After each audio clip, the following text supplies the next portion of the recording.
سكان المنطقة الصفراء اللي بنسميها منطقة الحذر، هنا الصيام مش مجرد قرار شخصي ولا هو عادة بنعملها وخلاص. هنا الصيام عبادة مشروطة بقرار طبي دقيق، عشان انت واقف على الشعرة بين الأمان والمخاطرة. أصحاب السكر المتذبذب، لو سكرك التراكمي بين 7.5 و8.5، يعني جسمك مش في أحسن حالاته لكن لسه متسيطر عليه. الناس اللي بتستخدم الأدوية المحفزة للبنكرياس إنه يفرز إنسولين، زي أدوية السلفوناليوريا اللي ممكن تسبب هبوط لو ما ظبطناش مواعيدها وجرعاتها بدقة.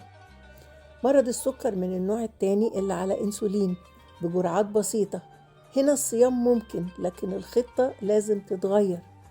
أصحاب الوظائف الشاقة اللي لو شغلك بيتطلب منك مجهود بدني كبير تحت الشمس، فأنت هنا في منطقة خطر الجفاف. سكان المنطقة الصفراء صيامهم مربوط ب3 شروط.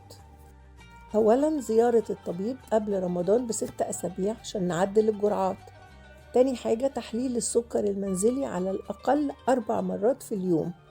تالت حاجة قرار الإفطار الفوري عند رقمين، عند رقم 70 أو رقم 300.